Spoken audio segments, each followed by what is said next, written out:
Bharti school of Buddhist studies एवं सरदार पटेल सुभारती विधि संकाय संयुक्त रूप से आयोजन कर रहे हैं। अतिथि व्याख्यान का विषय है भारत तिब्बत भू सांस्कृतिक संबंध। ये एक विशिष्ट विषय है जो हमारे विद्यार्थियों को एक नए विचार के साथ आज जोड़ेगा और उनको एक दिशा प्रदान करेगा। इस विशिष्ट अवसर पर मैं आज के कार्यक्रम के मुख्य अतिथि वक्ता माननीय सुशील कुमार जी का हृदय से स्वागत और अभिनंदन कर रही हूँ। सुभारती विश्वविद्यालय की ओर से आपका स्वागत है माननीय। सुभारती विश्वविद्यालय की परंपरा के अनुसार हम क्योंकि प्रकृति संरक्षण की ओर अपना ध्यान विशेष रूप से रखते हैं, तो हम पादप भेंट कर अपने अतिथियों का स्वागत करते हैं।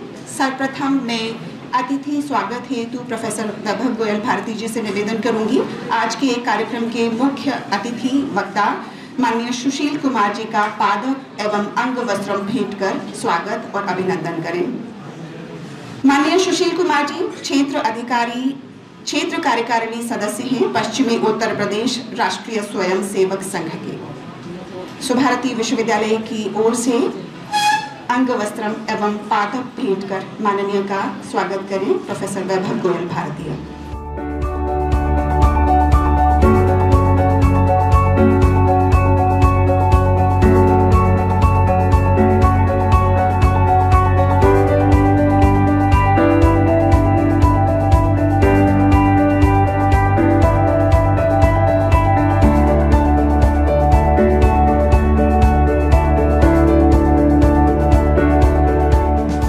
तमसो माँ ज्योतिर्गमय मृत्योर्मा अमृतम गमय। इसी भाव के साथ दीप प्रज्वलन के साथ इस कार्यक्रम का विधिवत शुभारंभ करें। मैं अपने सभी गणमान्य अतिथियों से निवेदन कर रही हूँ, कृपया दीप प्रज्वलन कर इस कार्यक्रम का विधिवत शुभारंभ करें।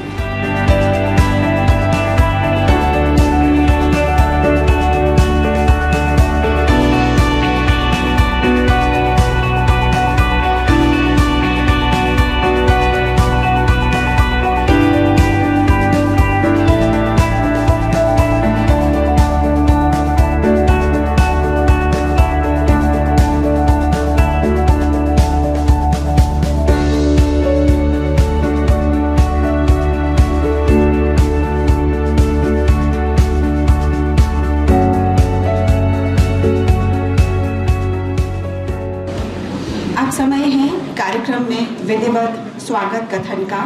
स्वागत कथन हेतु मैं आमंत्रित कर रही हूँ डॉक्टर एस.सी. थालिनी जी को, पत्रकारिता एवं जनसंचार विभागाध्यक्ष। कृपया मंच पर आएं एवं सभी सम्मानित अतिथियों का विधिवत स्वागत करें। जय हिंद। आज इस कार्यक्रम के मुख्य अतिथि और मुख्य वक्ता आदरणीय श्रीमान सुशील कुमार जी, जो कि राष्ट्रीय स्वयंसेवक संघ के एक वरिष्ठ प्रचारक हैं और बहुत ही बौद्धिक प्रचार प्रसार में संलग्न हैं, आज इस एक महत्वपूर्ण विषय पर आप उनका विचार सुनेंगे और मैं उनका स्वागत करता हूं। स्वामी विवेकानंद सुभारती विश्वविद्यालय मेरठ की ओर से, सुभारती परिवार की ओर से, सुभारती मैनेजमेंट की ओर से मैं उनका हार्दिक स्वागत करता हूँ। इस कार्यक्रम में पधारे हैं और ये हम सब के लिए गौरव का विषय है। आज उनका पहला पदार्पण हमारे विश्वविद्यालय में हुआ है और ये हम सब के लिए गौरव का विषय है। डॉक्टर रविंद्र जी वरिष्ठ साइंटिस्ट हैं भारत सरकार के। आपका भी आज आपको दिशा निर्देशन मिलेगा। डॉक्टर शैलेंद्र गोदियाल जी, आप भी संघ से जुड़े हुए हैं और संघ के किसी एक संगठन से आपका अच्छा खासा नाता है। सुश्री निधि बहुगुणा जी, आप यहाँ की बहुत ही स्वनाम धन्य और सामाजिक कार्यकर्ता हैं और आप ऐसे राष्ट्रीय मुद्दों पर बेधड़क और बहुत ही बिना हिचकिचाहट के अपना मंतव्य प्रस्तुत करती हैं। आज आपका भी यहाँ पे मैं स्वागत करता हूँ और आपका भी मार्गदर्शन मिलेगा। इस कॉलेज के प्रिंसिपल और डीन डॉक्टर वैभव गोयल भारती जी, जो कि इस कार्यक्रम के मुख्य संयोजक भी हैं, तो मेरा दायित्व तो बनता है कि उनको भी मैं स्वागत के 2 शब्द बोलूं और उनकी ही प्रेरणा से ये एक इतने कम समय में ये आयोजन सफल हो सका है। डॉक्टर सीमा जी, आप भी जैसा आप जानते हैं भाषा विभाग का संचालन कर रही हैं, उनके अध्यक्ष हैं, तो आपका भी स्वागत है। और जो आए हुए हैं हमारे वरिष्ठ प्राध्यापकगण और इसमें विद्यार्थी क्या स्वयंसेवकगण, मैं अपने मुख्य अतिथि जी से बताना चाहूँगा, इन विद्यार्थियों में ये नेशनल सर्विस स्कीम NSS के हमारी 4 यूनिट हैं, चारों यूनिट के प्रतिनिधि शामिल हैं। और ये वॉलंटियर्स जो हैं, ये वॉलंटियर्स आजकल कैंपिंग कर रहे हैं मेरठ के 3 गांवों में। परीक्षितगढ़ के खजूरी गांव में इनका 7 दिन का शिविर लगा हुआ है। मेरठ विकासखंड के जुर्रानपुर गुमी जुर्रानपुर में इनका एक दूसरी यूनिट 1 का शिविर लगा है। और जानी खुर्द ब्लॉक के टिकरी गांव में यूनिट 2 का शिविर लगा हुआ है। तो ये लोग सुबह गांव की सेवा करके और धूप परो खा के इनके चेहरे से लग रहा है कि ये काफ़ी और पिछले 2-3 दिनों से काफ़ी ये काम कर रहे हैं और गांव में एक सामाजिकता का और विकास परक योजनाओं का प्रचार प्रसार कर रहे हैं। तो ये ज़्यादातर ये लोग हैं सर, राष्ट्रीय विचारधारा को ओतप्रोत करना, सामुदायिक भावना प्रेरित करना, इन लोगों का जो हमारा NSS है उसका एक प्रमुख मुद्दा है। तो ये यहाँ पे पधारे हुए हैं। मैं इन सब वॉलंटियर्स का भी स्वागत करता हूँ। और आपको मैं पहले भी कहता हूँ कि आप जब वॉलंटियर बन जाते हैं, स्वयंसेवक बन जाते हैं, तो एक स्वयंसेवक से बहुत कुछ अपेक्षा की जाती है और आपसे वो अपेक्षाएं हैं। आप इस तरह से देश को, समाज को आगे ले जाएंगे। ये महज एक NSS एक छोटी बात नहीं है, इसमें आप सीधे भारत सरकार से जुड़े हुए हैं, उत्तर प्रदेश सरकार से जुड़े हुए हैं। तो ये बहुत गौरव की बात है कि आप लोग NSS के वॉलंटियर बने और वॉलंटियर में भी आप चुनिंदा वॉलंटियर हैं जिनको NSS के विशेष शिविर के लिए आपको यहाँ चुना गया है। तो मैं आप सबका स्वागत करता हूँ और इन्हीं शब्दों के साथ मैं पुनः अपने माननीय अतिथि सुशील कुमार जी का एक बार फिर पुनः स्वागत करते हुए अपनी वाणी को विराम देता हूँ। धन्यवाद। हम सब सुभारती परिवार की ओर से यहाँ पर एकत्रित हुए हैं और हम सुभारती परिवार के विचार से अपने अतिथियों को परिचित न कराएं तो ये ठीक नहीं होगा। शिक्षा, सेवा, संस्कार और राष्ट्रीयता, ये स्वामी विवेकानंद सुभारती विश्वविद्यालय का ध्येय वाक्य है। हमारे जब अतिथिगण किसी भी मार्ग से आ रहे होंगे तो वहाँ उन्होंने अलग अलग नाम देखे होंगे, अलग अलग भवनों पर कुछ नाम देखे होंगे, कुछ उनके परिचित नाम होंगे, कुछ ऐसे भी होंगे जो शायद उन्होंने न देखे होंगे। तो ये सभी नाम केवल नाम नहीं, भाव है सुभारती विश्वविद्यालय का। और सुभारती विश्वविद्यालय राष्ट्रीयता के भाव को बढ़ाने के लिए, अपने विद्यार्थियों को संस्कारित करने के लिए निरंतर प्रयत्नशील है। इसी क्रम में आप जब सुभारती परिसर को देखेंगे तो यहाँ पर INA शहीद स्मारक और शहीद स्मृति उपवन भी है, जो किसी और विश्वविद्यालय में शायद आपको न देखने मिले। तो ये सुभारती विश्वविद्यालय की विशिष्टताएं हैं और किस तरह से सुभारती विश्वविद्यालय अपने विद्यार्थियों के भविष्य का पोषण कर रहा है और किस तरह से वो उनके विचारों को समृद्ध बना रहा है, ये बाहरी रूप में भी हम इसको देख सकते हैं। तो आंतरिक स्तर पर इसकी जो प्रक्रिया है उसे तो हम समझ ही सकते हैं। हमारे मध्य अभी सम्मानित अतिथि दयानंद द्विवेदी जी उपस्थित हैं। आपका हृदय से स्वागत है आदरणीय। मैं निवेदन करूंगी प्रोफेसर डॉक्टर मनीषा त्यागी जी से, कृपया पादप भेंट कर आदरणीय का स्वागत करें।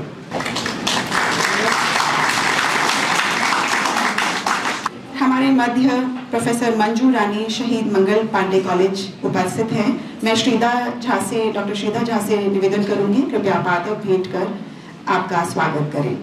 आपका स्वागत है प्रोफेसर मंजू रानी जी, स्वामी विवेकानंद सुभारती विश्वविद्यालय। एक बार जोरदार तालियों के साथ हमारे सभी सम्मानित अतिथियों का स्वागत कीजिए। अब समय है मुख्य व्याख्यान का। यह व्याख्यान मात्र कोई औपचारिक भाषण नहीं, एक संदेश है, एक भावनात्मक संदेश, जिसे लेकर आज के हमारे कार्यक्रम के मुख्य वक्ता माननीय सुशील कुमार जी, क्षेत्र कार्यकारिणी सदस्य, पश्चिमी उत्तर प्रदेश राष्ट्रीय स्वयंसेवक संघ, हमारे मध्य उपस्थित हैं। ये विषय जो आज का हमारा विषय है, भारत तिब्बत भू सांस्कृतिक संबंध, ये एक अनूठा विषय है जिस पर हम सबकी जानकारी संभवतः बहुत नहीं होगी, हमारे विद्यार्थियों की, एनएसएस के स्वयंसेवकों की। तो मुझे लगता है हमारे माननीय वक्ता का आज का जो व्याख्यान है, आज का जो उनका उद्बोधन है, हमारे लिए वो बहुत विचारोत्तेजक और हमारा एक तरह से मार्गदर्शन करने वाला सिद्ध होगा। इसी विश्वास के साथ मैं आज के माननीय मुख्य वक्ता को मंच पर आमंत्रित कर रही हूँ। माननीय सुशील कुमार जी।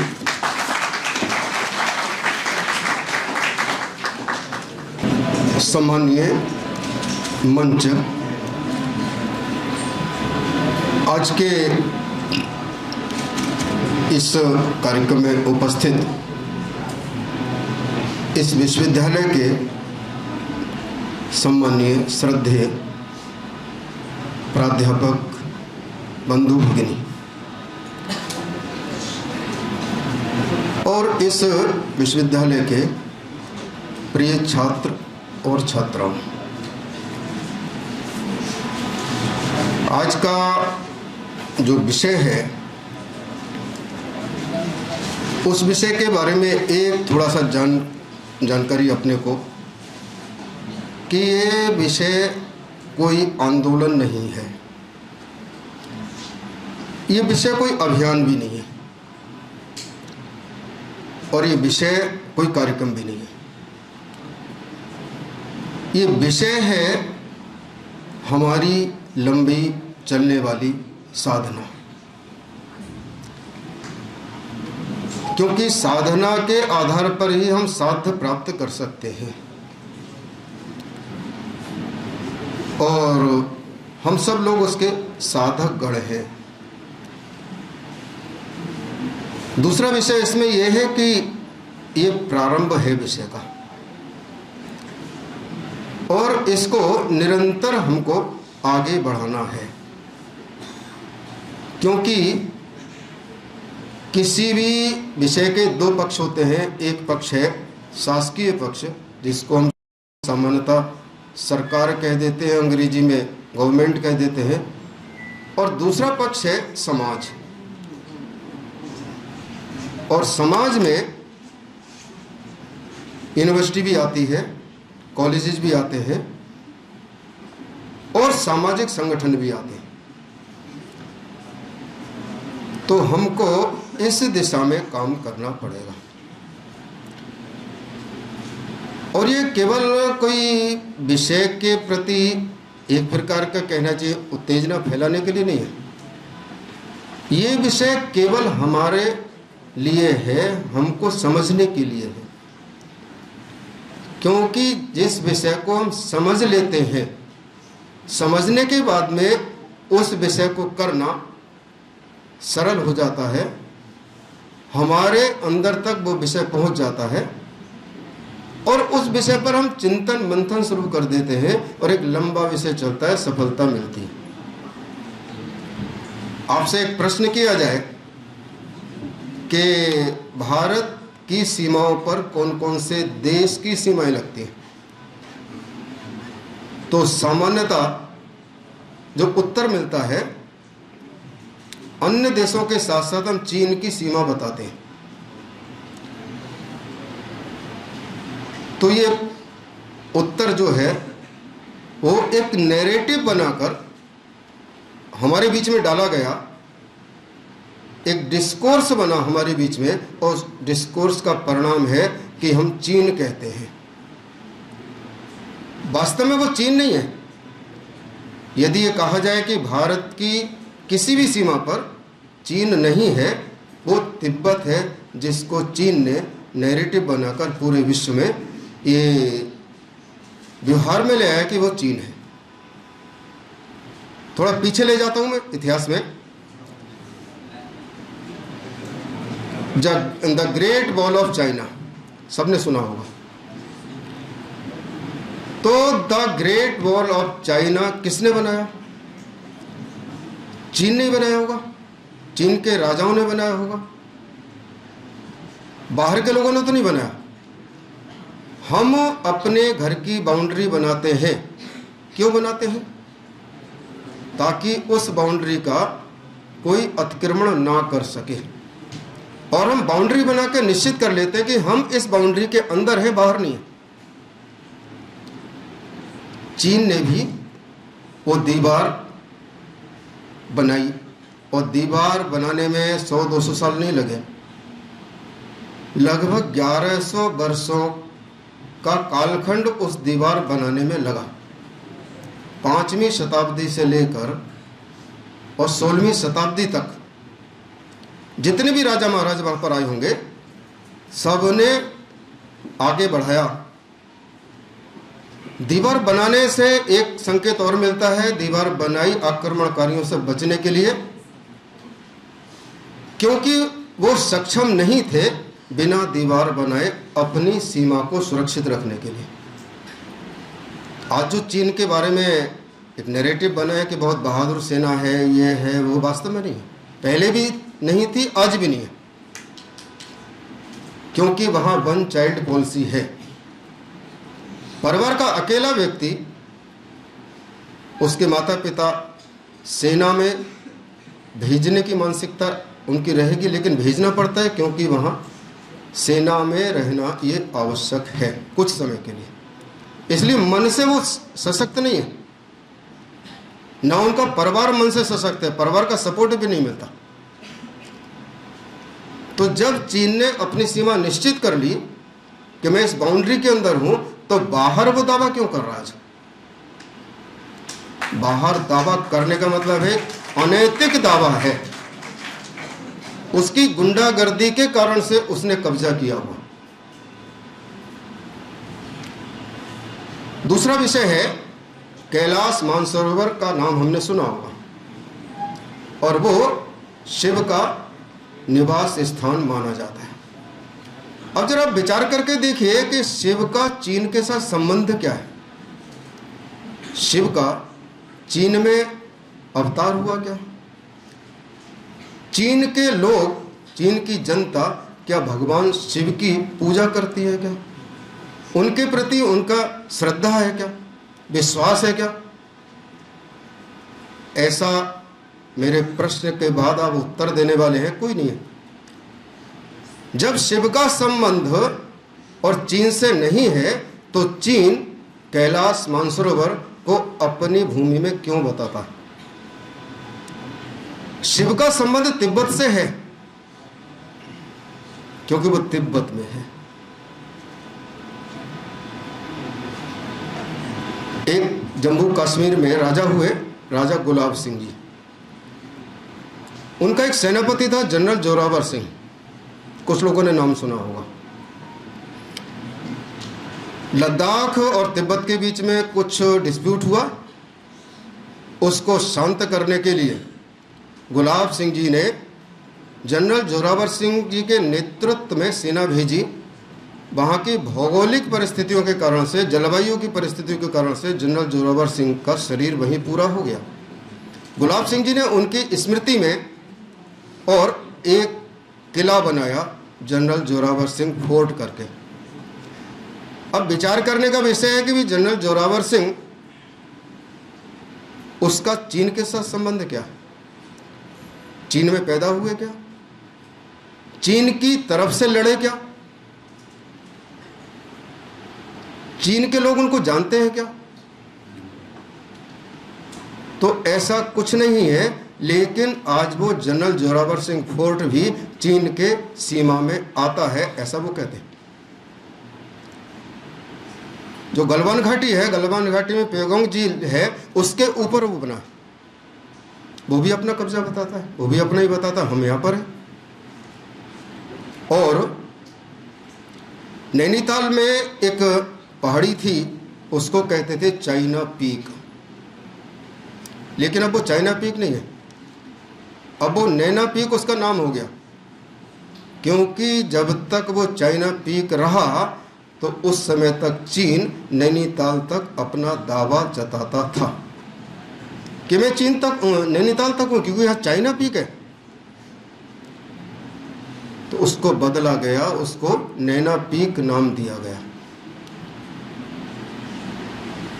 और कुछ बंधु अपने कहते हैं कि सरकार ने इसको स्वीकार कर लिया है। सरकार ने स्वीकार करने का कोई विषय नहीं दिया है, ऐसा मुझे ध्यान में आता है कि तिब्बत को चीन मान लिया। उसका कारण है, यदि भारत सरकार ने तिब्बत को चीन मान लिया, मान्यता दे दी, तो भारत सरकार का एक पैरामिलिट्री फोर्स है, उसको कहते हैं ITBP, भारत तिब्बत सीमा सुरक्षा बल। यदि सरकार ने मान लिया कि वो तिब्बत नहीं चीन है, तो इस पैरामिलिट्री फोर्स का नाम अभी तक ITBP क्यों है? इस समय तक वो ITBP है। चीन अगर मान लिया तो ICBP होना चाहिए, जो नहीं है, क्योंकि भारत सरकार ने नहीं माना। दूसरा, तिब्बत की निर्वासित सरकार का संचालन हिमाचल प्रदेश के धर्मशाला से होता है। दलाई लामा जी को शरण भारत सरकार ने दी है। यदि उन्होंने ये मान लिया कि वो चीन है, तो शायद शरण देने की आवश्यकता नहीं थी, उनको वहां से निकाल सकते थे। तिब्बत की अंतरिम सरकार को संचालित करने की अनुमति नहीं थी। तीसरा विषय और ध्यान में आता है कि हो सकता है सरकारों ने समझौता किया हो। सरकारों का समझौता जनता मानने के लिए बाध्य नहीं है उस देश की, क्योंकि ये विषय देश से जुड़ा है। एक उदाहरण ध्यान में आता है ऐसा, जापान नाम सुना है हम सबने। जापान के अंदर अच्छा चावल नहीं होता, मोटा चावल होता है। अमेरिका बिजनेस माइंड वाला देश है, वो विश्व को बाजार मानता है, और बाजार मानकर उसकी बिजनेस पॉलिसी चलती है। उसमें उसको लगा कि जापान में मेरा मार्केट चल सकता है,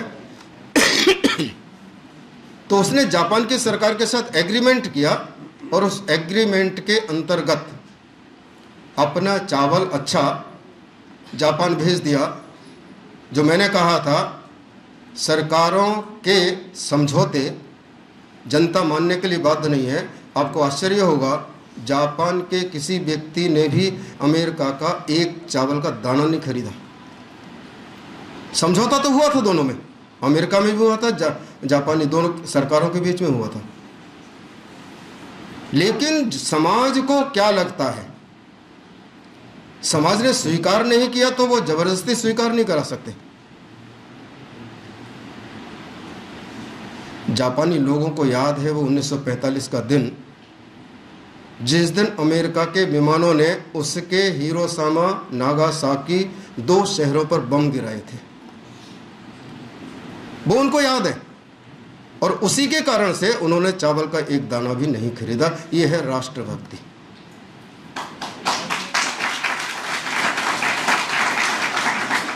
तो राष्ट्रभक्ति के 2 स्वरूप होते हैं, एक है सकारात्मक और एक है प्रतिक्रियात्मक।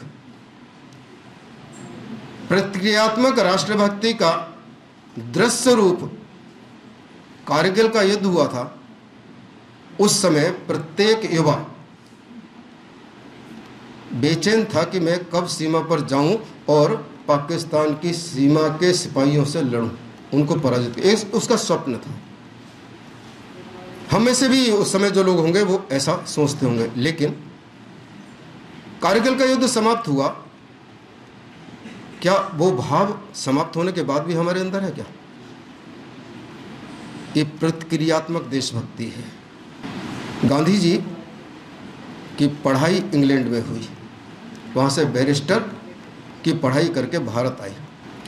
भारत आने के बाद जैसा आज का विद्यार्थी करता है, पास आउट होने के बाद में वो 10 मित्रों से, अपने रिश्तेदारों से चर्चा करता है कि मैंने LLM कर लिया है, अब कोई जगह हो तो बताओ। उसके घर वाले भी चर्चा करते हैं। रोजगार डाइजेस्ट जैसी पत्रिकाएं देखते हैं, समाचार पत्र देखते हैं, कहीं वैकेंसी निकली तो अप्लाई कर देते हैं। गांधी जी ने भी इंग्लैंड से आने के बाद यही किया, रोजगार ढूंढा और उनको रोजगार का ध्यान में है। दक्षिण अफ्रीका में मेरी वकालत चल सकती है, वो दक्षिण अफ्रीका के लिए चल दिए अपना सामान लेकर ट्रेन से। उस समय उस ट्रेन का नियम था कि कोई भारतीय उस ट्रेन में नहीं चढ़ सकता था। गांधी जी चढ़ गए थे अपनी बैरिस्टरी के आधार पर कि मैं तो बैरिस्टर हूं, मुझे कौन क्या कहेगा। उनको सामान सहित वहीं उतार दिया गया। ये जो दृश्य रहा, इस दृश्य का उनके मन पर प्रभाव पड़ा और उन्होंने सोचा कि भाई बिना देशभक्ति के काम नहीं चलेगा। यदि वो ट्रेन से नहीं उतारे जाते तो शायद अफ्रीका में जाकर अपनी वकालत कर रहे होते और आज बहुत बड़े वकील हो सकते थे यदि जीवित रहते तो। लेकिन उनको ट्रेन से उतारा, इस प्रतिक्रिया के कारण से उनके अंदर, उनकी सोच में देशभक्ति का विषय आया। सावरकर जी ने भी पढ़ाई विदेश में की थी। ऐसे बहुत सारे हैं जिन्होंने पढ़ाई विदेश में की थी, लेकिन वास्तव में वो पढ़ने के लिए नहीं गए। पढ़ना तो उनका बहाना था, अपने देश को स्वतंत्र कराने के लिए क्या क्या कर सकता हूं मैं वहां जाकर, उन्होंने किया। और भारत आते ही उस क्रांतिकारी आंदोलन में जो देश को स्वतंत्र कराने के लिए चल रहा था, उस आंदोलन में वो सम्मिलित हो गए, कूद गए। अपने परिवार को नहीं देखा, स्वयं को नहीं देखा और वह बलिदान हो गए। ये सकारात्मक देशभक्ति है। तो जो मैंने जापान के लोगों का बताया, उन लोगों के मन में सकारात्मक देशभक्ति है, किसी प्रतिक्रिया के कारण से देशभक्ति नहीं है। तो ये समझौते वाले विषय है। अमेरिका का एक चित्र, वो चीन का एक चित्र और हमारे सामने है। चीन क्रूर है, चीन अत्याचारी है, चीन विस्तारवादी मानसिकता का देश है, चीन धोखेबाज है, चीन की कोई प्रामाणिकता नहीं है। जो भी प्रामाणिकता है वो प्रामाणिकता हथियारों के आधार पर है। आपको घटना याद होगी लाल चौक बीजिंग का, सन अभी याद नहीं है। विद्यार्थियों ने वहां पर अपनी मांगों को लेकर और प्रदर्शन किया था। एक दो विद्यार्थी नहीं थे, हजारों विद्यार्थी थे। उन हजारों विद्यार्थियों के ऊपर चीन ने बिना चेतावनी दिए टैंक चढ़वा दिए, उन हजारों विद्यार्थियों की हत्या करवा दी। ये चीन का चित्र है क्रूरता का। अभी आपको ध्यान में आया होगा कि चीन का रक्षा मंत्री 2-3-4 महीने पहले की बात है, 1 महीने गायब, उसके बाद उसकी हत्या करवा दी इसी चीन ने। उससे पहले विदेश मंत्री का भी ऐसा ही हुआ, उसकी भी हत्या करवा दी। यानी चीन के अंदर, और जिसको हम लोकतंत्र कहते हैं, लोकतंत्र नहीं है। हम अपनी बात को कह नहीं सकते किसी प्लेटफॉर्म पर, तुरंत हमको जेल में डाल दिया जाएगा। और जेल में डालने के बाद में कब निकलेंगे वहां से कोई गारंटी नहीं, जीवित निकलेंगे वो भी गारंटी है। मैंने कहा चीन धोखेबाज है।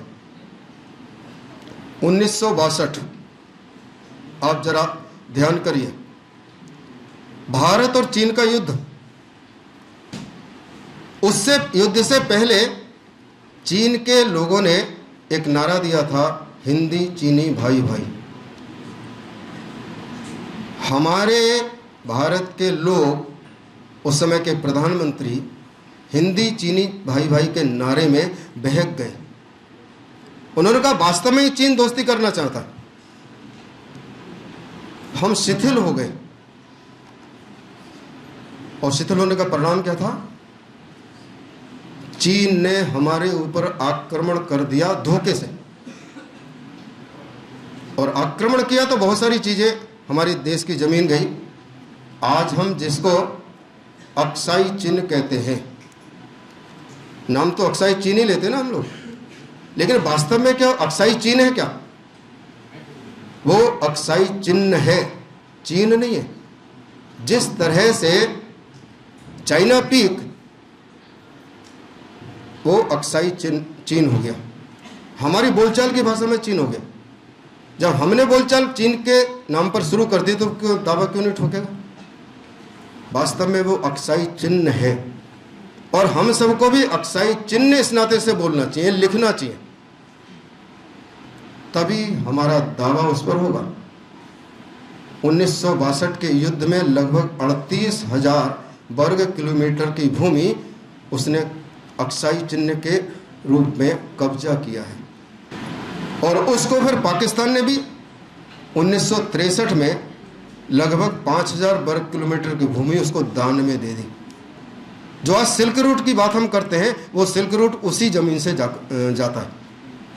ये धोखेबाजी का उदाहरण, क्रूरता का उदाहरण मैंने दिया।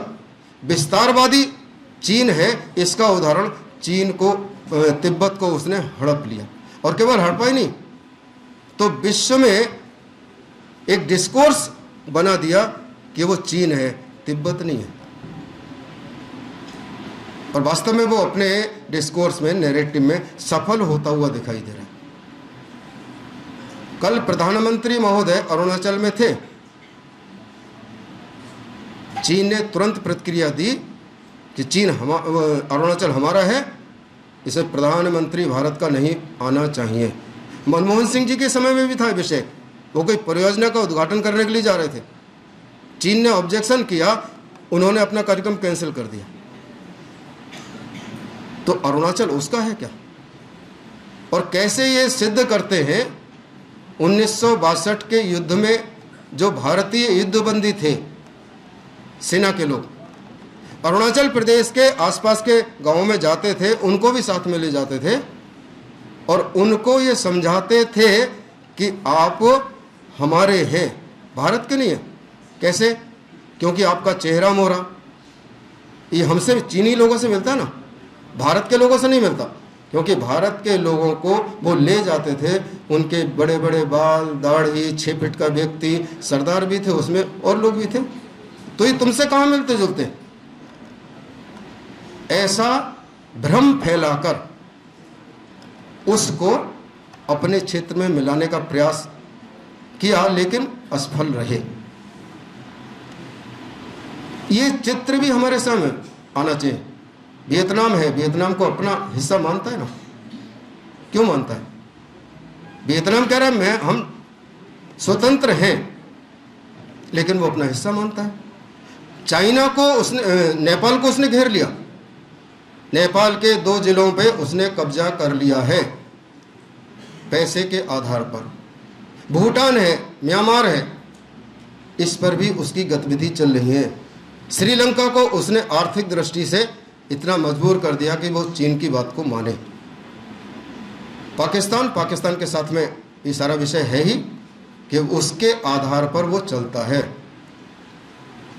कर्जा खूब दे दिया, तो जितने भी पड़ोसी देश हैं भारत के, सब पर वो अपना शिकंजा कस रहा है, ताकि भारत जो विकास कर रहा है वो विकास ना कर सके। तो एक ये छोटा सा विषय, अब हमने करना क्या है? केवल इस भाषण को सुनकर हमारा काम पूरा हो जाएगा क्या? मैंने बताया कि कार्यक्रम नहीं है, ये आंदोलन नहीं है, और ये अभियान भी नहीं है, ये निरंतर चलने वाली हमारी साधना है। ऐसा विचार मन में आता है कि इसको सुनने के बाद हमने क्या करना है। तो एक तो विषय ये कि हमारे लेखन में, हमारे वक्तव्य में चीन शब्द नहीं आना चाहिए, वो चीन शब्द के स्थान पर तिब्बत शब्द आना चाहिए। हम कहीं लिखते हैं, लेखन करते हैं, कहीं बोलते हैं तो चीन नहीं, वो तिब्बत है। तिब्बत शब्द को जीवित करना है, पुनर्जीवित करना है, ऐसा मान लीजिए। जहां भी लेखन हो, जहां भी हम बोलें तो हम तिब्बत बोलना चाहिए, चीन नहीं बोलना चाहिए। पहला काम हमारा है। दूसरा काम, ऐसे जो यूनिवर्सिटीज हैं, कॉलेजेस हैं, वो इस विषय पर, इस सेमिनार वाले विषय को आगे बढ़ा सकते हैं क्या? उस कॉलेजेस में, यूनिवर्सिटी में कोई ऐसे प्रतियोगिता कर सकते हैं, पेपर प्रेजेंट कर सकते हैं। डिपार्टमेंट में असाइनमेंट एक काम होता है, क्या उस असाइनमेंट का विषय तिब्बत दे सकते हैं? क्या कोई प्रतियोगिताएं कर सकते हैं, क्विज कर सकते हैं क्या तिब्बत के बारे में? ऐसे बहुत सारे काम हमारे द्वारा हो सकते हैं। एक विषय और ध्यान में आया है, विशेष रूप से जो तिब्बती समाज के लोग हैं, वो तिब्बती समाज के लोगों के घरों के जो पूजा घर है, उसमें क्या तिब्बत का मानचित्र लगाया जा सकता है, ताकि प्रतिदिन वो तिब्बत उनकी आंखों में रहे, ताकि प्रतिदिन तिब्बत उनके मन में रहे, और ये रहे कि हमारा है, हमको वापस लेना। क्या उनके एजुकेशनल इंस्टीट्यूट है, उस एजुकेशनल इंस्टीट्यूट की प्रत्येक क्लासरूम में क्या वो तिब्बत का मानचित्र लग सकता है? हम इस अभियान को आगे बढ़ाना। उनके बड़े बड़े मंदिर हैं, तो मंदिर के एंट्री पॉइंट पर अंदर जहां पर कोई प्रतिमा होगी, वहां पर तिब्बत का मानचित्र लग सकता है। उनके बाजार रहते हैं, तिब्बती मार्केट जिसको कहते हैं, उस तिब्बती मार्केट के एंट्री पॉइंट पर और प्रत्येक दुकान पर तिब्बत का मानचित्र लगना चाहिए। जिधर भी जाए उनको ध्यान में आना चाहिए, तिब्बत है, मेरा है, मुझे लेना है। ये हमारे आगे करणीय विषय है। एक करणीय विषय और है कि भारत और तिब्बत के बीच में संबंध कैसा है, हमारा सांस्कृतिक संबंध कैसा है, हमारा भू सांस्कृतिक संबंध कैसा रहा, इतिहास क्या कहता है। इसको पढ़ना, समझना, मानना और फिर आगे इसको बढ़ाना, ये हमारा काम है। एक विषय रखकर मैं बात समाप्त करता हूं। इजराइल का नाम हमने सबने सुना होगा। इजराइल को 1800 वर्षों के बाद अपनी भूमि मिली। 100-200 वर्ष बाद नहीं, 1800 वर्षों के बाद। अब 1800 वर्षों में कितनी पीढ़ियां गई होंगी। पिछली वाली पीढ़ी ने अगली वाली पीढ़ी को याद कराया कि इजराइल तुम्हारा है और तुमको लेना है, हम इसको नहीं ले पाए। इजराइल तुम्हारा है, तुम्हारा है, तुम्हारा है, लेना है। उसने अगली पीढ़ी को बताया, उसने अगली पीढ़ी को बताया। इस शब्द को भूलने नहीं दिया अपने समाज में। जबकि उसकी स्थिति क्या थी, अपने देश को स्वतंत्र कराने के लिए अपने देश की 1 इंच भूमि भी उसके पास नहीं थी। ऐसा इतिहास बताता है कि सारी की सारी स्वतंत्रता की लड़ाई जो उन्होंने लड़ी, वो विश्व के दूसरे देशों की जमीन पर खड़े होकर लड़ी। और भारत को छोड़कर विश्व के दूसरे देशों का व्यवहार कैसा था उनके प्रति? अपमान करने वाला व्यवहार था। भारत को छोड़कर किसी देश में वो स्वाभिमान से नहीं रह सके। वैसी स्थिति में भी उन्होंने इजराइल को याद रखा, इजराइल को विस्मृत नहीं किया। और शायद उसी का परिणाम था भारत की स्वाधीनता के बाद 1948 में इजराइल को अपनी भूमि मिली। इसी तरह से यदि हमने तिब्बत को प्राप्त करना है तो उस तिब्बत को हमें स्मरण रखना होगा, सदैव स्मरण रखना होगा, अपनी सांसों में बसाना होगा। अगर एक शब्द कहें तो हो सकता है हमारे जीवन में ना हो, लेकिन हमारे जीवन में वहां तक जाने का रास्ता हम बना सकते हैं, अगली पीढ़ी को बता सकते हैं कि भाई ये रास्ता है, इस रास्ते पर चलकर हमको प्राप्त होगा तिब्बत। तिब्बत हमको आवश्यक क्यों है? मैंने कुछ बताया। हमारे संबंध है, जैसे नेपाल के साथ संबंध है वैसे तिब्बत के साथ संबंध है, और जब तक तिब्बत बफर स्टेट के रूप में रहा, चीन 1 इंच भी भारत की जमीन कब्जा नहीं कर पाया। जब उसका बफर स्टेट का स्टेटस समाप्त हुआ, उसी के बाद वो भारत की तरफ बढ़ा। 1962 को छोड़कर शेष जितनी भी जमीन उसने कब्जाई, बिना खून की एक बूंद बहाए कब्जाई। युद्ध नहीं किया उसने, खून नहीं बहाया अपना आगे बढ़ता गया। मान लो 10 किलोमीटर आगे बढ़ा, ऑब्जेक्शन किया तो 8 किलोमीटर पीछे हट गया, 2 किलोमीटर तो उसका कब्जा हो गया।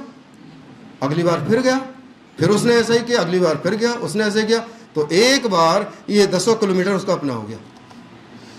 ये धोखेबाजी से उसने तिब्बत को समाप्त करने का एक नैरेटिव बनाया, जो हम विद्यार्थी, हम यूनिवर्सिटीज, हम फैकल्टीज, हम एकेडमिक्स उसकी चाल को सफल नहीं होने देंगे।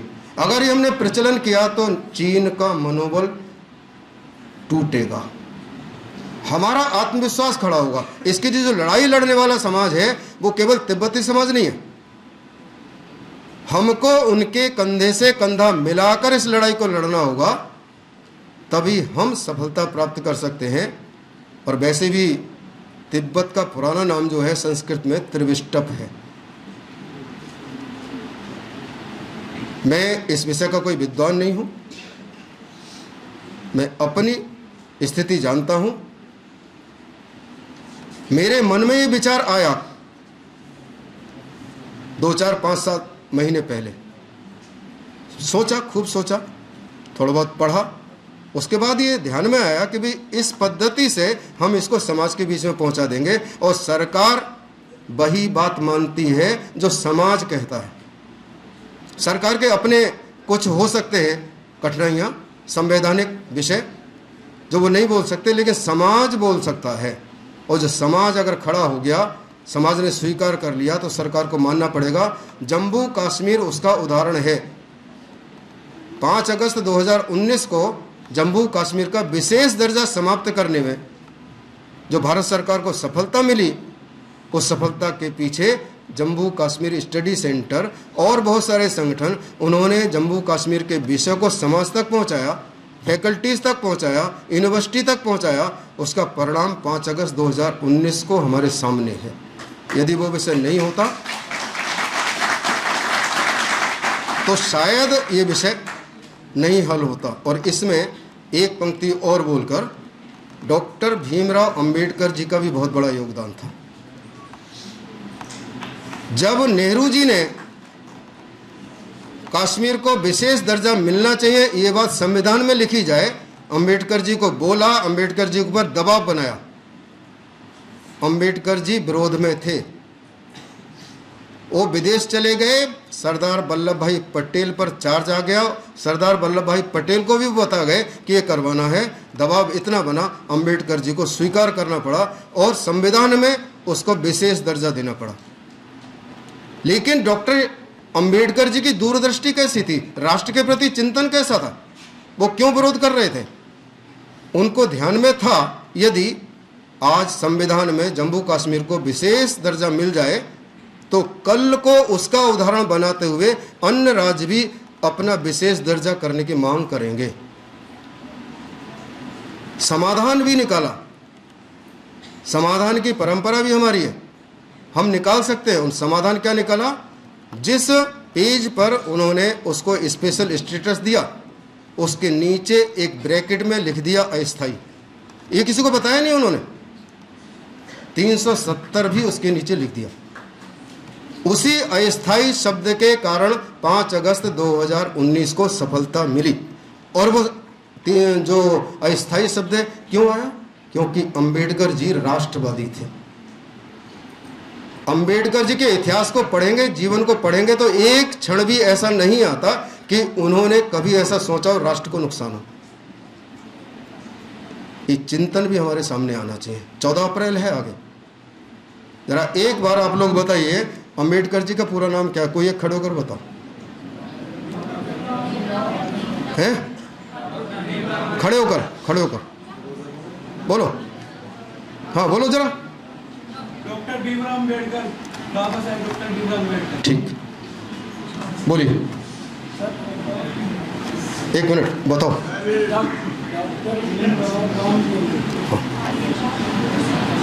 ये वास्तव में पूरा नाम है। संविधान के पेज पर जो उनके हस्ताक्षर हैं वो है डॉक्टर भीमराव रामजी अंबेडकर।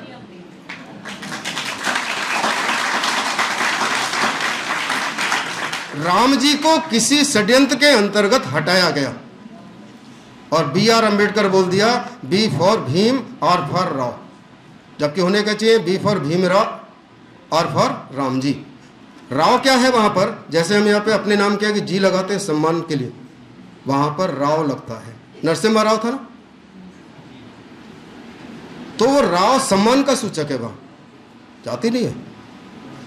तो महाराष्ट्र की परंपरा अपने पिता का नाम लिखना अपने नाम के बाद, ये भी हम भूलते जा रहे हैं। ये भी एक डिस्कोर्स बना है, उसको भी हमने पुनः जीवित रखना पड़ेगा। आप लोगों ने मुझे सुना, मन लगाकर सुना, इसके लिए आप लोगों का धन्यवाद। मैं यहीं पर अपनी बात पूरी करता हूं। बहुत बहुत आभार माननीय आपका।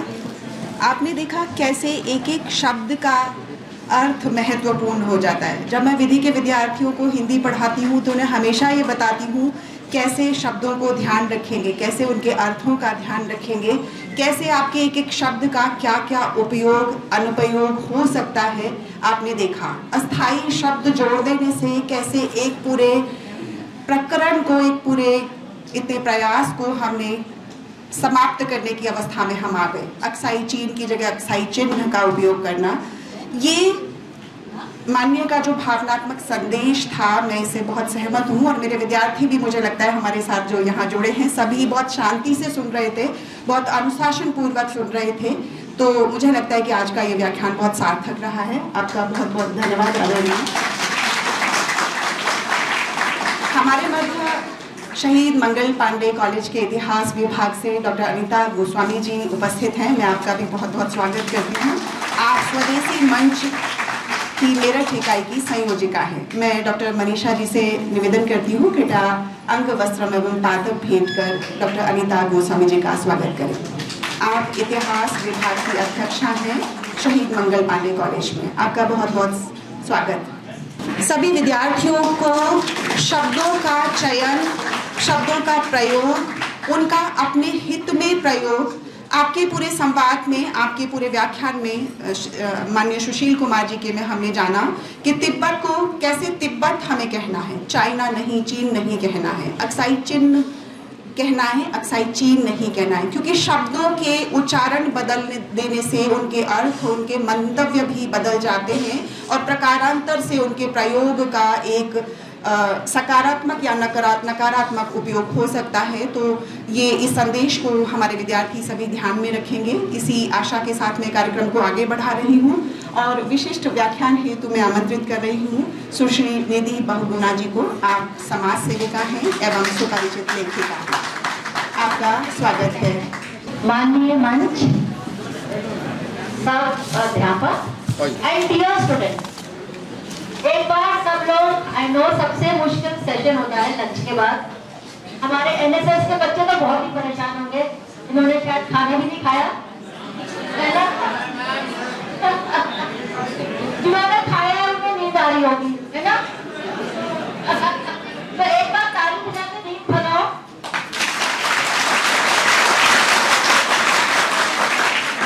एक बार भारत माता की जय बोल दो। अब आँख खुल गई। मार्गदर्शन किया। उसके आगे मैं आपको कुछ उसके बारे में कुछ फैक्ट्स रखने वाली हूँ, और ये बहुत ऐसे वर्ड्स होंगे, बहुत ऐसे क्षेत्र होंगे जिनका नाम भी आप लोगों ने नहीं सुना होगा। अब सुशील जी ने आपको एक बात कही थी कि किस प्रकार अगर हम भूल जाते हैं क्षेत्रों को, जब हम अपने क्षेत्रों को भूल जाते हैं तो कैसे वो क्षेत्र हमसे खो जाते हैं। अब आप ये मैप देखिए, ये मैप सब लोग ध्यान से देखिए।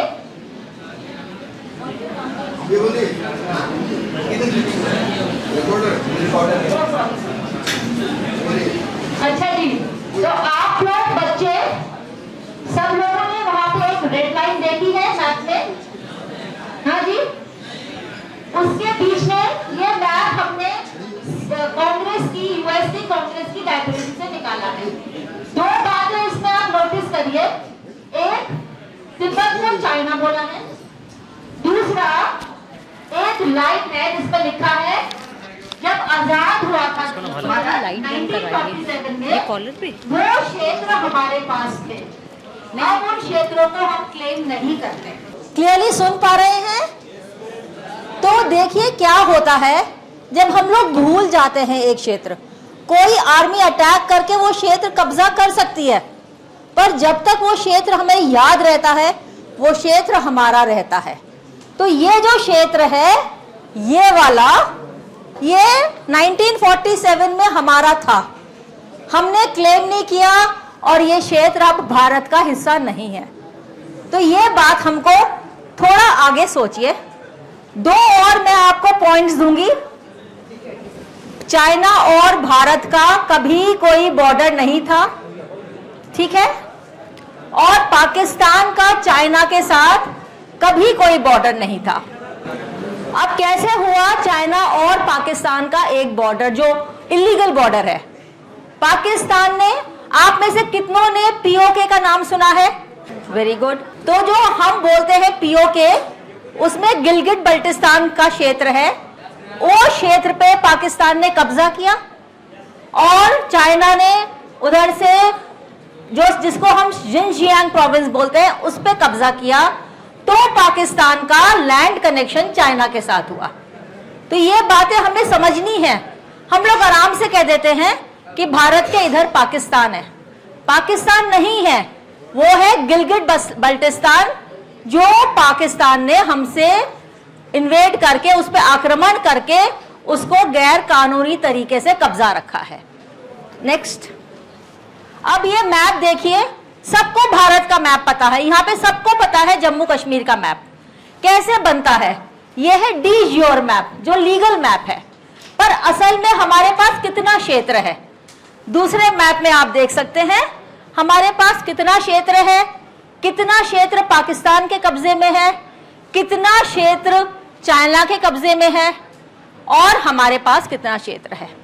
तो हर भारतीय जब ये मैप देखे तो याद करे ये मैप कानूनी मैप है, लेकिन इसके पूरे हिस्सों पे हमारा कंट्रोल नहीं है। नेक्स्ट, अब तिब्बत के साथ भारत के प्राचीन संबंध क्या थे? तो जो जम्मू कश्मीर का महाराजा था उसका पूरा टाइटल क्या था? उसका पूरा टाइटल था इंदर महेंद्र राजा राजेश्वर महाराजाधिराज श्री जम्मू कश्मीर नरेश तथा तिब्बत देशाधिपति। तो वो राजा केवल जम्मू कश्मीर का राजा नहीं था, केवल लद्दाख का राजा नहीं था। ये फैक्ट बहुत छिपाया जाता है कि उनका आधिपत्य, उनके कंट्रोल में वो तिब्बत के भी राजा थे। तो ये हमें फैक्ट भूलना नहीं चाहिए। तिब्बत के एक क्षेत्र के वो राजा थे उनका। तो ये हमारे पुराने रिश्ते हैं, हमारे एंशिएंट रिश्ते हैं तिब्बत से, जो उसको अब चीन बोल के हम उन रिश्तों को की आइडेंटिटी खत्म कर रहे हैं। अब मैं आपको बाद में बताऊंगी कि एक क्षेत्र है कैलाश मानसरोवर का नाम किन्होंने सुना है? सब लोग हाथ उठाइए। कितनों का मन है कैलाश मानसरोवर जाना? सभी का है। पर कितनों को पता है कि 1962 तक तिब्बत में मिंसर नाम की एक विलेज थी, एक इंडियन एनक्लेव था जो भारत का हिस्सा था। उस भारत के हिस्से की वजह से जो कश्मीर का नरेश था वो तिब्बत का भी राजा था। आगे चलिए। अब मैं बताती हूं कि लद्दाख की क्या इंपॉर्टेंस है। हम लोग सोचते हैं लद्दाख, तो अब हम मेरठ में रहते हैं, सबको पता है दिल्ली जाना कितना मुश्किल होता था, ठीक है ना। जब से मेरठ एक्सप्रेसवे बनी है बहुत आसान हो गया है ना। तो लद्दाख जो था एक तरह से पूरे जो हम बोलते हैं ट्रेड रूट्स, आप लोगों ने पढ़ा होगा, सिल्क रूट्स पढ़ा है आप लोगों ने, तो हम हिंदी में उसको उत्तर पथ बोलते हैं। जो ट्रेड रूट्स थी वो लद्दाख के थ्रू क्रिस क्रॉस करती थी। और जितना भी आप सोचिए 1905 में सेंट्रल एशिया में जगह है यारखंड, उसका पुराना नाम था हरीखंड, अब यारखंड बोलते हैं। वहां से ट्रेड होती थी लेह तक लद्दाख में। 1905 में वो ट्रेड 25 लाख रुपए की थी। और जो पेमेंट होता था, कहते हैं जो अगर हम पढ़े रिकॉर्ड्स, तो बोरियां भर के सोने का डस्ट होता था, चांदी का डस्ट होता था, उसमें ट्रेडिंग होती थी। भारत को सोने की चिड़िया क्यों कहा जाता था? क्योंकि भारत के पास इन सब ट्रेड रूट्स पे एक्सेस थी। तो इसमें से कई ट्रेड रूट्स तिब्बत जाते थे और तिब्बत से हमारी ट्रेड थी। जो हम कश्मीर की पश्मीना शॉल का बहुत जिक्र होता है, बहुत महंगी शॉल है, उसका जो वूल था वो तिब्बत से आता था। तो ये जो प्रॉस्पेरिटी थी भारत की, कश्मीर की, बहुत कुछ तिब्बत से जो हमारे ट्रेड रिलेशंस थे उस पर डिपेंड करती थी। नेक्स्ट, अब देखिए बाउंड्री इशू क्या है। अब आपको जान के बहुत अचंभा होगा कि एक ट्रीटी है, एक नया नाम है टिन मॉस गैंग। ये तिब्बत में, ये लद्दाख में एक जगह है। 1684 में तिब्बत और लद्दाख के बीच एक वॉर होती है। उसके बाद एक ट्रीटी साइन होती है। उस ट्रीटी में लिखा है कि जो एंशिएंट बाउंड्रीज हैं तिब्बत और लद्दाख की, वो वैसी ही रहेंगी और जो लद्दाख के राजा का मिंसर के ऊपर जो अधिकार है वो वैसा ही रहेगा। तो मतलब 1684 से पहले भी कुछ बाउंड्री थी तिब्बत और लद्दाख के बीच में जो पता नहीं कब से चल रही थी और सबको स्वीकार्य थी।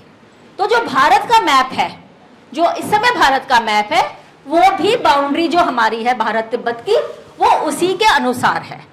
फिर एक 1842 में ट्रीटी ऑफ चुशुल साइन हुई। सुशील जी ने आपको जनरल जोरावर सिंह के बारे में बताया था। वो जम्मू के थे, राजा थे डोगरा, लड़ने गए कहां? तिब्बत। क्यों गए? ये प्रश्न है। क्योंकि हमेशा से सांस्कृतिक पास्ट अगर आप देखेंगे तो वो तिब्बत का जो हिस्सा है वो हमेशा भारत का हिस्सा था। वो क्यों वहां गए? क्यों नहीं कहीं और गए? वो वहां इसलिए गए, कैलाश मानसरोवर हमारा पवित्र स्थल था, हमेशा भारत का स्थल था। ये सोचना है, वे केवल उसको रिक्लेम करने गए थे, वापस लेने गए थे। जैसे हम कहते हैं हम पीओजे के वापस लेंगे, तो वो अपना ही स्थल वापस लेने गए थे। उन्होंने वहां वॉर लड़ी और एक ट्रीटी चुशुल की साइन हुई। उसमें भी कहा गया ये जो बाउंड्री लद्दाख और तिब्बत की चल रही है, ये बाउंड्री चलती रहेगी और जो मिंसर का जो हमारा इंडियन एनक्लेव है वो भी राजा के अधीन रहेगा। तो अब मैं आपको यह बताने की कोशिश कर रही हूं कि तिब्बत में हमेशा भारत का एक अधिकार था। उस अधिकार को कैप्चर करने के लिए आप जिन पुराने राजाओं की पढ़ेंगे, वो तिब्बत क्यों जाते थे, वहां पे क्यों अटैक करते थे, वहां का क्यों वो मिंसर गांव, कैलाश मानसरोवर क्यों रिक्लेम करते थे? क्योंकि वह हमारी सभ्यता का अंग था।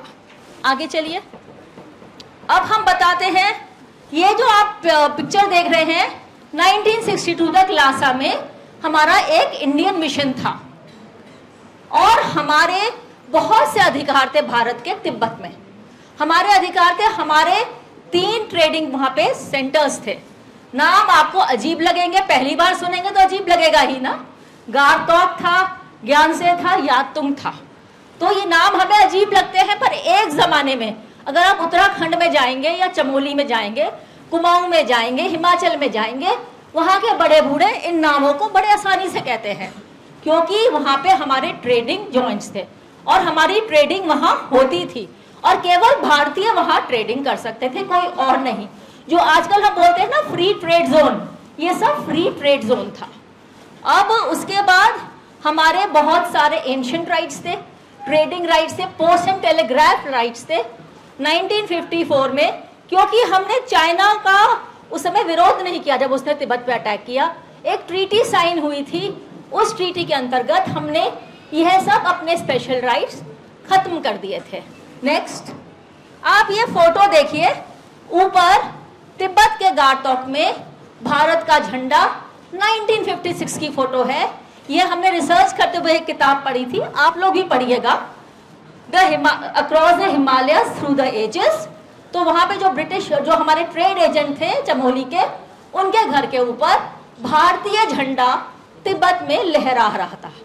अब वो नहीं लहराता क्योंकि हम भूल गए हैं, हम अपने राइट्स भूल गए हैं, हमने तिब्बत को भुला दिया है।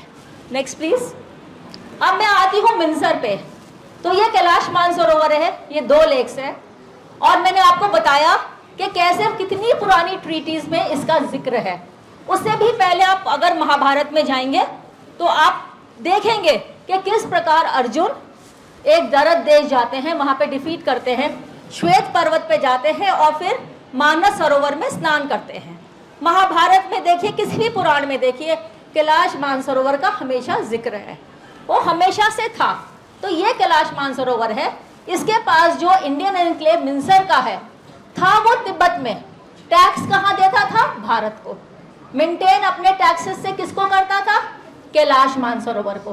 तो सदियों से यह चला आ रहा था कि मिंसर वो अपने को भारतीय मानते थे और टैक्स भारत को अदा करते थे और कैलाश मानसरोवर को मेंटेन करते थे। आगे चलिए। अब मिंसर की इंपॉर्टेंस क्या है ये मैंने थोड़ा बताया है। इसमें सबका सब मैंने बताया। वहां पे एक तीर्थपुरी करके जगह है। तीर्थपुरी तो संस्कृत शब्द है ना, इसमें चाइना का तो कोई चाइनीज शब्द नहीं है। वहां पे हॉट सल्फर स्प्रिंग्स है जहां पे यात्री, तीर्थयात्री पहले जाके वहां नहाते थे, फिर कैलाश मानसरोवर के दर्शन होते थे। अब आगे चलिए। 4 हमारी जो मेजर रिवर्स हैं वो कैलाश मानसरोवर से निकलती हैं। इंडस रिवर्स, हमारी पूरी सभ्यता सिंधु सरस्वती बोली जाती है, उसका उद्गम कहाँ से है? कैलाश मानसरोवर से। नेक्स्ट, ब्रह्मपुत्र रिवर, इसका उद्गम कहाँ से है? कैलाश मानसरोवर से। आगे चलिए। सतलज रिवर, इसका कहाँ से उद्गम है? कैलाश मानसरोवर से। चौथा, कर्नाली रिवर, ये जाके गंगा जी में मिलती है, इसका भी उद्गम वहां से है। तो अगर आप समझिए हमारे सांस्कृतिक रूट्स कैसे कैलाश मानसरोवर के साथ जुड़े हुए हैं। आगे, अब मैं कुछ पुराने मैप्स दिखा रही हूं। ये ब्रिटिश एजेंट्स के मैप्स हैं, हाथ से बनाए हुए हैं। किस प्रकार कुमाऊं, हिमाचल, हर जगह से रूट्स जाती थी मिंसर को। नेक्स्ट, मिंसर को कभी तिब्बत को ट्रांसफर नहीं किया गया है, चाइना को भी ट्रांसफर नहीं किया गया है। 1954 में जब ये ट्रीटी बन रही थी, इसको हम पंचशील बोलते हैं कॉमन लैंग्वेज में, पंचशील ट्रीटी। तो मिंसर का, तब नेहरू जी ने कहा था अगर मिंसर का जिक्र आता है तो मिंसर उनको दे देना, पर ना उन्होंने कभी मिंसर मांगा ना हमने दिया। अगर आपने सुना होगा कुछ साल पहले बांग्लादेश के एनक्लेव और भारतीय एनक्लेव एक्सचेंज हुए थे, तब हमारी कॉन्स्टिट्यूशन का आर्टिकल 1 अमेंड हुआ था। तो अभी तक ना हमने ये तिब्बत को दिया है, ना चीन ने हमसे लिया है, ना हमारी कॉन्स्टिट्यूशन अमेंड हुई है। तो मिंसर अभी कॉन्स्टिट्यूशनली भारत का ही हिस्सा है। हमें यह भूलना नहीं चाहिए। नेक्स्ट, अब मैं बताती हूँ कि क्यों हमें जरूरी है ये बात समझना। आप ये मैप देख रहे हैं, इसमें आपने देखा पूरा हरा एरिया पाकिस्तान ने कब्जा कर रखा है, जिसको हम POJK बोलते हैं, POK बोलते हैं। उसके बाद आपने सियाचिन ग्लेशियर देखा। सियाचिन ग्लेशियर के ऊपर है एक जगह शक्सगम वैली, जो सुशील जी ने आपको बताया था। पाकिस्तान ने करीब 500 स्क्वायर किलोमीटर जमीन चाइना को दे दी इलीगली, वो चाइना का है। इधर आप देखिए, चाइना ने अक्साई चीन पे कब्जा किया है, ऊपर उसने सिंजियांग प्रोविंस पे कब्जा किया है।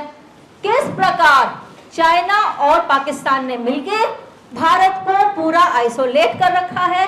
अगर सियाचिन ना हो तो कल पाकिस्तान और चाइना पूरा लद्दाख के साथ जाके इसको जोड़ सकता है। तो अगर आप आज समझे सियाचिन का क्या महत्व है, क्यों हमें समझना चाहिए कि चीन जो हमें एनसर्कल करके बैठा है पाकिस्तान के साथ, कल 2 फ्रंट वॉर जो हम सुनते हैं टीवी पे, आप लोग सुनते होंगे 2.5 फ्रंट वॉर के लिए भारत तैयार है। कौन सा ये 2 फ्रंट हैं? ये 2 फ्रंट ये हैं। तो अगर इसलिए बहुत जरूरी है हमें चाइना ऑक्युपाइड लद्दाख को समझना, पाकिस्तान ऑक्युपाइड गिलगिट बल्टिस्तान और मीरपुर मुजफ्फराबाद को समझना, सियाचिन ग्लेशियर की इंपॉर्टेंस समझना और हमारे लद्दाख की इंपॉर्टेंस समझना। नेक्स्ट, हम क्या कर सकते हैं? सुशील जी ने कहा राइट टर्मिनोलॉजी यूज करें। भारत चीन बॉर्डर कुछ नहीं है। कौन सा बॉर्डर है बताइए? हाँ जी बताइए बच्चों, कौन सा बॉर्डर है? हाँ जी, इंडो चाइना या इंडो तिब्बत? जी वेरी गुड। और हमें अपने हमें अपनी पुरानी जड़ें कभी नहीं भूलनी चाहिए। हमें जब भी हम कैलाश मानसरोवर की याद करें, हमें यह स्मरण करना चाहिए कि यह क्षेत्र हमारा था। हमारे बहुत सारे राजाओं ने वहां पे जाके हमेशा इसको रिक्लेम करने की कोशिश करी। जब डोगरा के अगर आप इतिहास पढ़ेंगे, जोरावर सिंह उसी को वापस लेने गए थे। हमारा एक इंडियन एनक्लेव मिंसर कहाँ है? कैलाश मानसरोवर में। और वहां की जो पहले एक रूट थी वो लद्दाख के डेमचौक से होती हुई जाती थी, जो हम एक हफ्ते में बिना ऊंची पहाड़ियों के हम लोग कैलाश मानसरोवर का दर्शन करके लौट सकते थे। तो हमें क्या करना चाहिए? जैसे हमने करतारपुर कॉरिडोर की डिमांड करी है, हमें ये डिमांड उठानी चाहिए कि कैलाश मानसरोवर का सफर कहां से होगा? वाया डेमचौक। बस यही हम स्मरण करें तो हम कुछ आगे कर सकते हैं। Next, thank you so much. यहाँ पर जो हमारे विद्यार्थी उपस्थित हैं, अगर कोई प्रश्न पूछना चाहते हैं किसी तरह का इस विषय को लेकर तो आप लोग पूछ सकते हैं। बेचारे बच्चों को भूख लगी है, भाग रहे हैं। No worry. मैम आपका माइक। हाँ जी, किसी को कुछ पूछना है? किसी को कोई प्रश्न करना है? अच्छा, मुझे लगता है कि विद्यार्थियों के प्रश्नों के उत्तर उन्हें मिल गए हैं, क्योंकि बहुत विस्तार से हमारे दोनों ही अतिथियों ने आज के कार्यक्रम के मुख्य वक्ता श्री माननीय सुशील कुमार जी एवं निधि बहुगुणा जी दोनों ने ही अपनी बात बहुत सुंदर ढंग से, बहुत व्यवस्थित रूप में कही। तो संभवतः इसीलिए किसी विद्यार्थी के हमारे कोई प्रश्न मैं यहाँ नहीं देख पा रही हूँ। तो कार्यक्रम के अब हम समापन में हैं और अध्यक्षीय अभिभाषण हेतु मैं आमंत्रित कर रही हूँ प्रोफेसर वैभव गोयल भारती जी को। आज के कार्यक्रम की आपने अध्यक्षता की, विधि संकाय के अधिष्ठाता एवं आचार्य हैं और अपने अध्यक्षीय भाषण के साथ ही आप धन्यवाद ज्ञापन भी करेंगे। मंच पर आपका स्वागत है आदरणीय।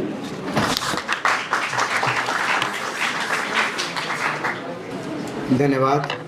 श्रद्धेय जागरूक मंच और विद्वत सोता हुआ समाज, जिस युवा को देश को समझाने के लिए जबरदस्ती रोकना पड़े, दरवाजे की कुंडी लगाई, मैं सर से निवेदन करूंगा उसे खोल दें, जो जाना चाहते हैं वो चले जाएं। मेरे गुरु लोग कहा करते थे, हजारों करोड़ों की भीड़ से बेहतर 10 को इकट्ठा करो, वो 10 इतने सक्षम होंगे कि वो 10 करोड़ बना देंगे।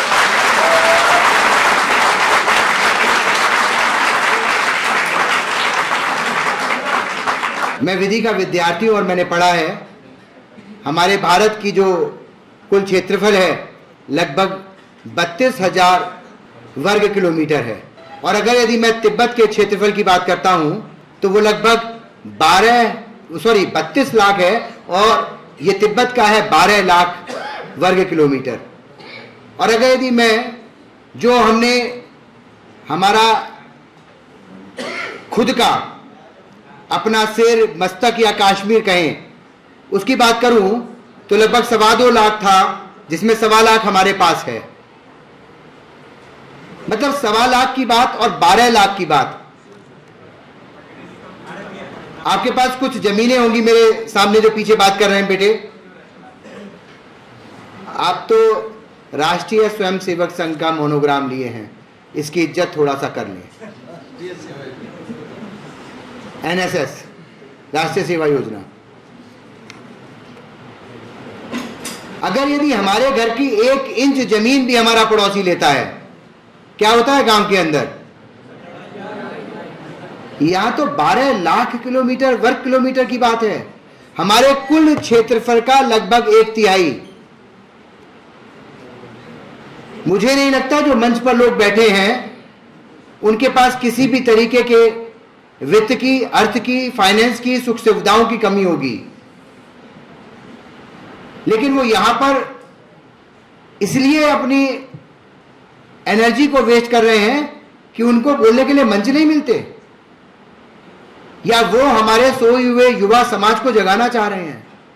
बहुत ही मतलब खेत के साथ कह रहा हूं, मैं सोचता हूं कि लॉ के अंदर अगर यदि बच्चे आते हैं, किसी भी कॉलेज के अंदर आए, तो शांति से बैठते हैं, लेकिन मैं देख रहा हूं एक पीछे बच्चा बैठा हुआ है, वो सामने आगे बैठे हुए बच्चे के साथ दूरभाष पे संपर्क साधता है और दोनों में आपस में कनेक्शन बनता है। अगर ये कनेक्शन गिलगिट से लेकर और उधर तिब्बत से लेकर दिल्ली तक का हो जाए, तो मुझे लगता है कि समस्या का समाधान निकल जाएगा और हमें कुछ नहीं सोचना पड़ेगा।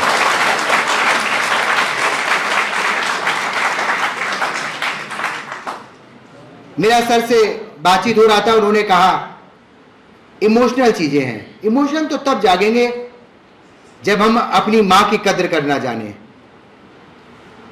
मां वो जो हमें जीना सिखाती है, मां वो जो हमें रोटी खाना सिखाती है, मां वो जो हमें रोटी देती है,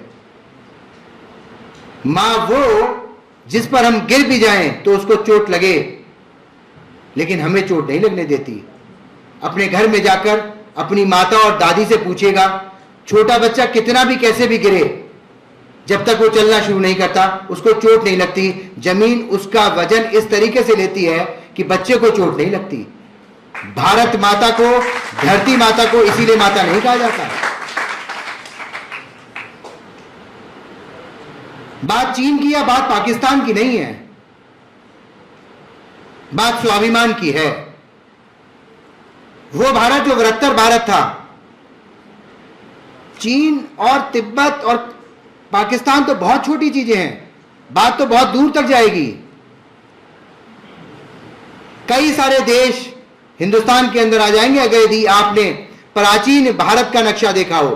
मैडम इतिहास की प्रवक्ता हैं और मैडम इतिहास को पढ़ाती हैं, तो मैं भी इतिहास का विद्यार्थी रहा हूं और मैंने इतिहास को शिद्दत से पढ़ा है। अगर यदि वो प्राचीन भारत, एंशियंट इंडिया, अगर यदि हमने उस नक्शे को देखा तो मालूम पड़ेगा हमारे बृहत्तर भारत के अंदर पूरा साउथ एशिया आ जाएगा। आज की तारीख में हम सार्क की बात करते हैं, फिर हम सार्क की बात नहीं करेंगे, केवल और केवल एक देश हिंदुस्तान की बात करेंगे। और हिंदुस्तान भी नहीं बात करेंगे, हम बात करेंगे जम्बू द्वीप की, क्योंकि हिंदू तो कोई वर्ड ही नहीं है। जैसे सिंधु नदी थी, सिंधु को सह बोल नहीं पाते थे, सिंधु से आई बना, आई से हिंदू बना, हिंदू को आई नहीं बोल पाते थे और आई से हिंदू बना और हिंदू से हिंदुस्तान बन गया। ये तो कोई चीज ही नहीं है, ये तो जम्बू द्वीप की बात है। आज भी घर पे अनुष्ठान होता है तो बात की जाती है जम्बू द्वीपे भारत खंडे, मतलब हम खंड में आ गए हैं। अगर यदि मैं खंड की बात करूंगा तो खंड खंड हो जाऊंगा और हमारा देश भारत और हमारे कॉलेज का नाम सरदार पटेल, दोनों ही एकीकरण की बात करते हैं, क्योंकि सरदार पटेल ने अपने जीवन में जिस तरीके से 560 रियासतों और बहुत सारी रियासतों जिनका नाम भी नहीं, छोटी छोटी रियासतें थी, एक गांव के अंदर छोटे छोटे कई गांव थे, हमने तो उन लीगों को जोड़ लिया, उन चीजों को जोड़ लिया जो नक्शे पर थी, जहां के राजा थे, राजा से अलग भी छोटे छोटे लोग अपना वर्चस्व लिए बैठे थे। एक दिन छोड़िए, किसी किसान से मिलकर देखिएगा और किसी सरहद पर खड़े सैनिक से मिलकर देखिएगा, जब वहां पर टेम्परेचर -10 -15 होता है, क्या खाते हैं और क्या पीते हैं और कैसे जीवन गुजारते हैं।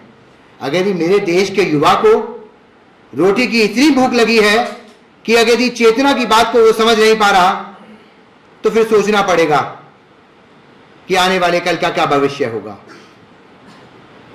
मैं अपने आप को बड़ा दुर्भाग्यशाली समझता था, क्योंकि मुझे अपने महाविद्यालय के अंदर इस तरीके के व्याख्यान नहीं मिले जो सुभारती में मिल रहे हैं, या देश के इर्द गिर्द पिछले 25 सालों के अंदर मिल रहे हैं। 91 से कनेक्ट करूंगा मैं, क्योंकि मैं समालोचना की बात करता हूं और जिसमें सभी लोगों को एक साथ लेकर चलता हूं। हमारा देश भारत का इतिहास पूरे विश्व से व्यापार करने वाला रहा है। और वो व्यापारिक इतिहास हमारा 1992 के अंदर एक बार फिर दोहराया गया। और आज पिछले 10 सालों के अगर यदि मैं गतिविधियों को देखता हूं तो हम उस ओर अग्रसर हैं जिस ओर अग्रसर रहे तो आने वाले समय में पूरे विश्व के अंदर वो इतिहास दोबारा लिखा जाएगा कि पूरा विश्व भारत से कारोबार करेगा और पूरे विश्व में भारत सर्वोपरि होगा। लेकिन वो तब हो पाएगा जब आप अपनी भूमिका को समझें, क्योंकि बात दोनों व्याख्यानों के अंदर ये हुई हमें क्या करना है, मेरा क्या है, मेरा क्या नहीं है। घर के अंदर बात होती है तो भाई बहनों के बीच में मां और पिता से लड़ते हैं कि ये मेरा है, ये कमीज मेरी है, बड़े भाई को क्यों पहना दी शादी के लिए, ये स्वेटर तो मेरे लिए लिया था। कितने भी अमीर हो, अगर यदि बहुत महंगा कोई मोबाइल अगर दिया जाए, छोटे भाई को दे दिया जाए और बड़े भाई को जरूरत पड़ी और मां ने कहा कि बेटा अब कोविड का समय आ गया है, बड़े भाई की क्लासेस हैं, ज्यादा जरूरी है, दे दो, तो दो भाइयों के बीच में भी लड़ाई हुई। तो मुझे लगा हमारे देश की जनता तो चेतना में है, जागरूक है, तेरा मेरा को समझती है। लेकिन जब उस तेरा मेरा की प्रवृत्ति को मैं देश के कोने कोने में देखता हूं तो मुझे लगता है हम खो कर रह गए हैं। मत मानिए किसी भी सरकार को, धर्म और जाति से ऊपर उठ जाइए। इसमें यह तो कोई गलत बात नहीं है कि हम भारत में रहकर केवल भारत के उत्पाद को यूज करें। अगर ये आपके घर के अंदर एक दुकान है तो क्या आप उस दुकान का सामान पड़ोसी की दुकान से खरीद के लाएंगे? कितने लोग लाएंगे? घर के अंदर गेहूं उग रहा है तो क्या उस गेहूं को ना खाकर पड़ोसी के खेत का गेहूं खाएंगे? बस इतना ही समझना है कि हमारे देश के अंदर जो चीजें, जिन चीजों का उत्पाद हो रहा है, हमारे देश के अंदर जिन चीजों का व्यापार किया जा रहा है, और अगर ये वो चीजें विदेशी हैं तो हम उनका प्रयोग ना करें। इसमें तो कोई किसी को कष्ट नहीं होगा। चाइना और पाकिस्तान की बात ही नहीं करते, आदमी से आदमी को जोड़ने की तो बात की जा सकती है। जो व्यक्ति व्यक्ति से व्यक्ति को बांटने की बात करे उसको वहीं पर करारा जवाब दें। गांधीवादी व्यवस्था को छोड़कर बोसवादी विचारधारा को अपनाएं।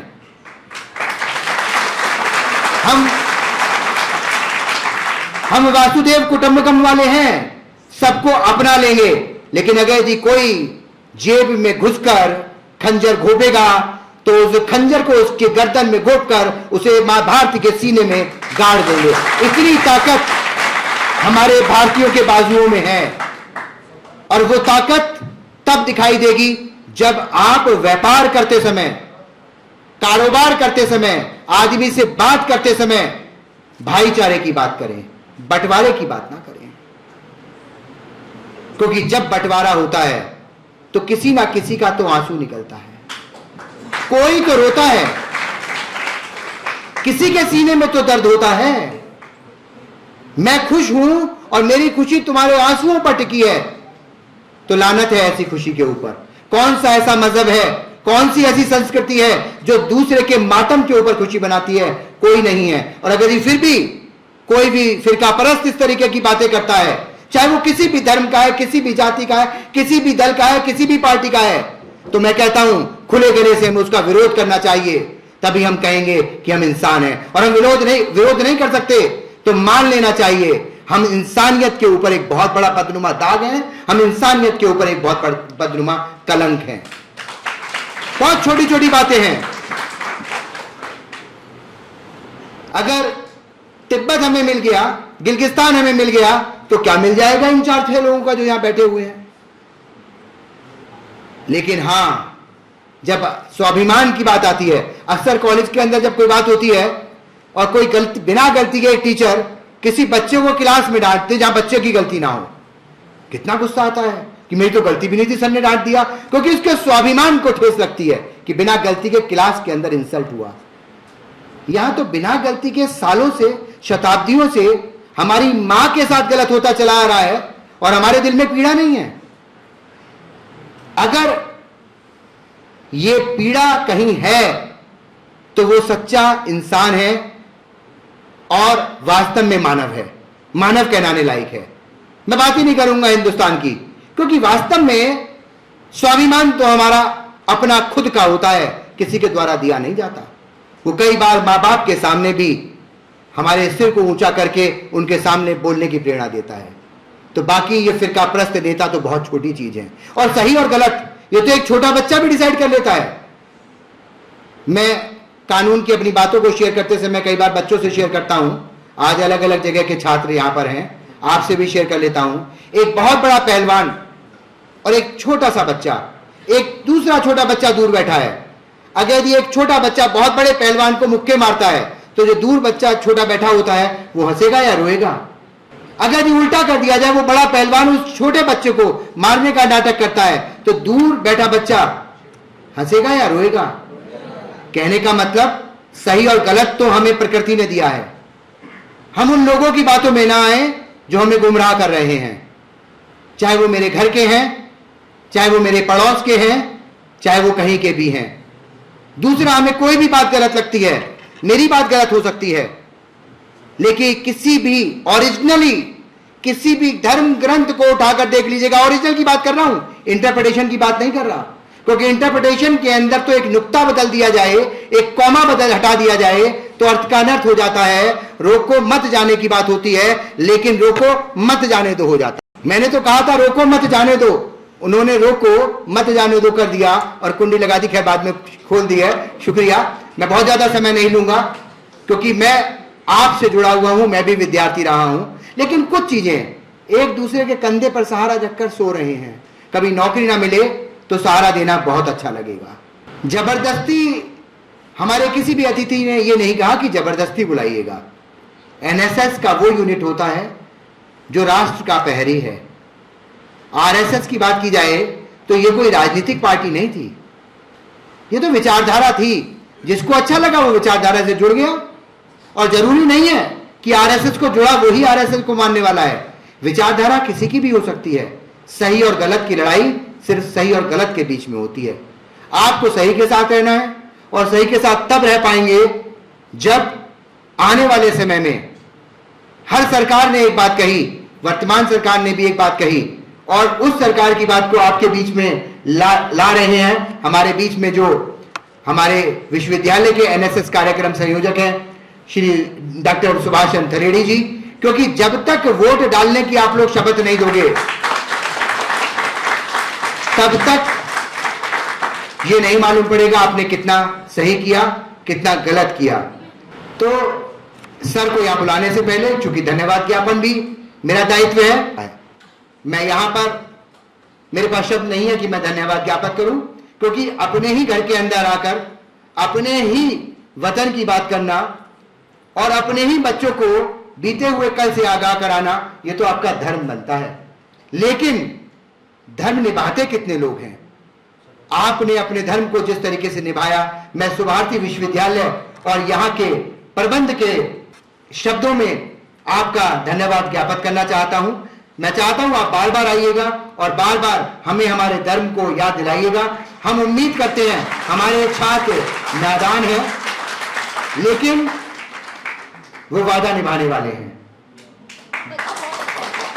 तो आपकी बातें मैंने कोशिश करा संक्षेप में बच्चों तक पहुंचाने की, और मुझे उम्मीद है ये आने वाले कल का भविष्य रचेंगे, और ऐसा भविष्य रचेंगे जिसको पूरा देश देखेगा, और देश को ये बहुत आगे लेकर जाएंगे, क्योंकि ये शिक्षा सेवा संस्कार के प्रहरी सुभारती विश्वविद्यालय के बच्चे हैं। इन्हीं, और मैं धन्यवाद ज्ञापित करना चाहूंगा मेरे भाई द्विवेदी जी का, मेरे भाई शैलेंद्र जी का, मेरी बहन बैठी है यहाँ पर इतिहास विभाग से इनका, और मंजू मैडम का, विभिन्न संकायों से आए प्रवक्ताओं का, मेरे छात्र छात्राओं का, कि आपने जिस शिद्दत के साथ यहाँ पर बैठकर कुछ शैतानियों के साथ में हमारे इस कार्यक्रम में शिरकत की और भूखे पेट रहकर कार्यक्रम को सुना। इन्हीं शब्दों के साथ जय हिंद, जय भारत, जय सुभाष।